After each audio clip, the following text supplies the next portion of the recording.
नमस्कार, मैं ज्योतिषाचार्य पंडित राजेश अवस्थी आप सभी दर्शकों का आपके अपने YouTube चैनल कुंडली किस्मत की पर बहुत बहुत स्वागत करता हूँ। 2025 अगस्त का महीना धनु राशि के लिए कैसा रहेगा?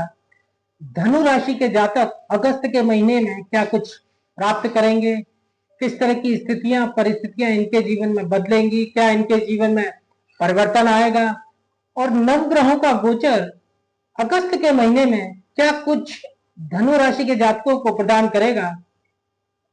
आज इसी विषय पर हमारा वीडियो आधारित है। तो सबसे पहले धनु राशि के दृष्टिकोण से अगस्त के महीने में ग्रहों का गोचर किस प्रकार का बना हुआ है, इसे देख लेते हैं। देखिए, आपकी जन्म राशि धनु है और धनु जन्म राशि के दृष्टिकोण से तृतीय पराक्रम स्थान में राहु का गोचर चल रहा है। चतुर्थ स्थान में शनि ढैया लगाए हुए हैं और 13 से 28 नवंबर तक वक्री अवस्था में।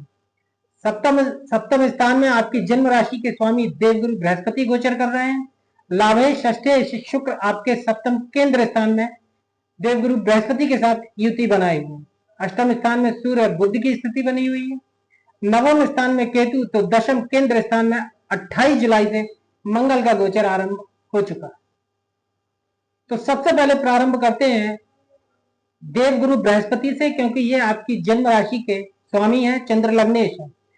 देखिए, बृहस्पति गुरु सप्तम केंद्र स्थान में विवाह कारक शुक्र के साथ विद्यमान है। तो यदि आप विवाह योग्य हैं और अविवाहित हैं तो विवाह का प्रस्ताव आ सकता है, सगाई संबंध हो सकता है या विवाह की बात आपकी चल सकती है। लग्न पर बृहस्पति की दृष्टि उत्तम स्वास्थ्य प्रदान करेगी, आत्मविश्वास से भरपूर रहेंगे, दैनिक रोजगार में आपको बड़ी सफलता मिलेगी। नया ईमानदार साझीदार आपको अगस्त के महीने में मिल सकता है। साझेदारी के धंधे में लाभ होगा, मां का सुख और लाभ दोनों मिलेंगे।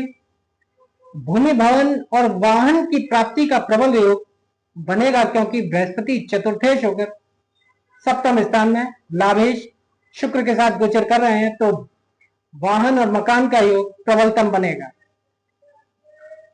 और लग्न पर लग्नेश की दृष्टि लग्नाधिपति योग बनाती है, अतः जातक को प्रत्येक कार्य में सफलता मिलेगी। गुरु की लाभ स्थान पर दृष्टि अच्छी आय आमदनी आपको प्रदान करेगी।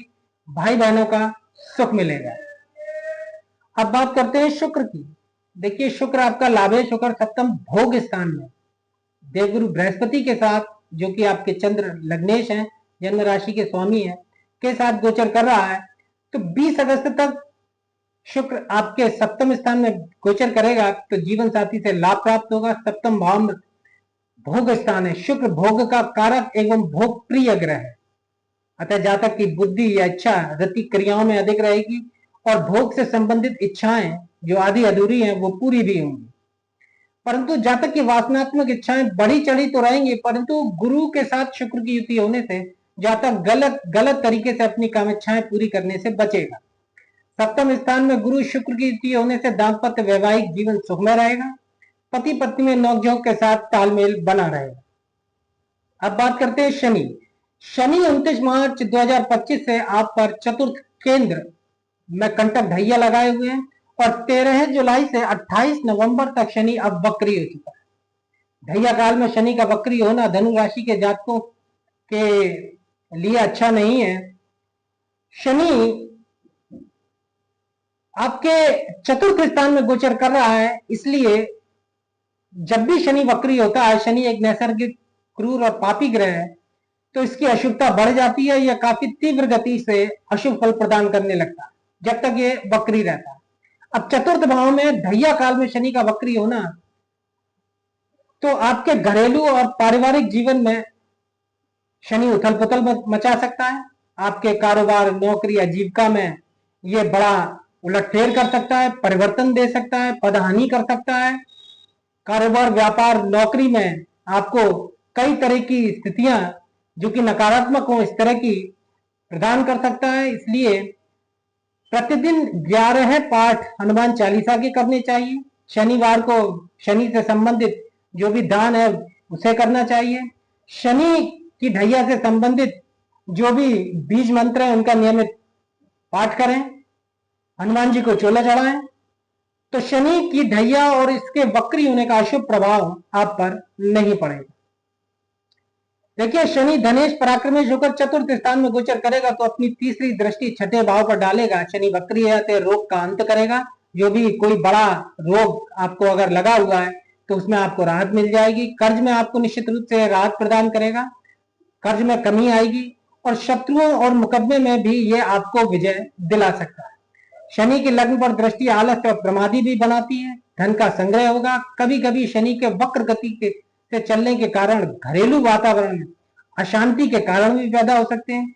संपत्ति से संबंधित विवाद की स्थिति बन सकती है। शनि की दशम स्थान पर दृष्टि अच्छी नौकरी की प्राप्ति में जातक को बहुत परिश्रम करा सकती है। कारोबार व्यापार की वृद्धि करने का जातक भरसक प्रयत्न करेगा।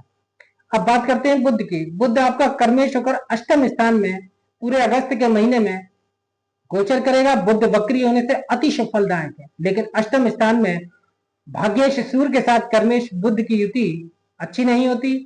तो आयु की वृद्धि तो ये करेगा और जीवन की दिनचर्या में शानदारी और रौनक भी देगा, लेकिन आपके कारोबार नौकरी व्यापार में कष्ट के कारण भी ये पैदा करेगा।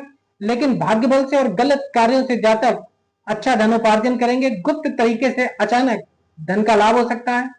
कुछ परेशानी के साथ कुटुंब का सहयोग मिलेगा। आमदनी वृद्धि करने के लिए परिश्रम जातक अधिक करेगा। अब बात करते हैं मंगल की। मंगल आपका पंचमेश व्ययश होकर दशम स्थान में 28 जुलाई से गोचर कर रहा है, तो खर्चा शानदार करेंगे। बाहरी स्थानों का सुंदर प्रभावशाली संबंध आपका बुद्धि योग के द्वारा बनेगा।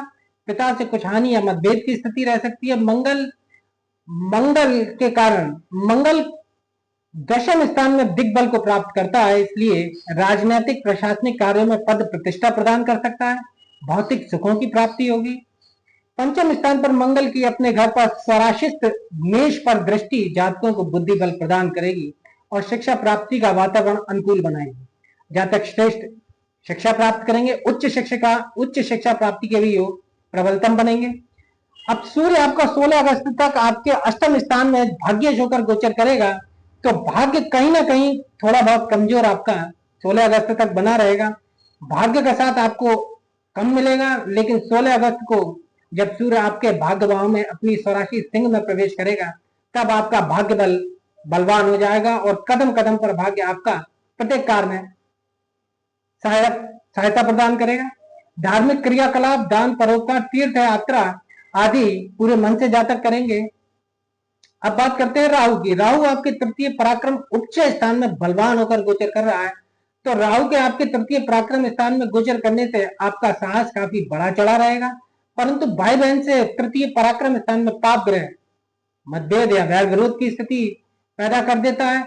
लेकिन तृतीय स्थान में पाप ग्रह का गोचर राहु जैसे ग्रह का काफी सफलदायी होता है, इसलिए यह आपको काफी आर्थिक लाभ दिला सकता है, पद प्रतिष्ठा की वृद्धि कर सकता है, वेतन की वृद्धि करा सकता है और उच्च पद भी राहु का पराक्रम स्थान में होने से आपको प्राप्त हो सकता है।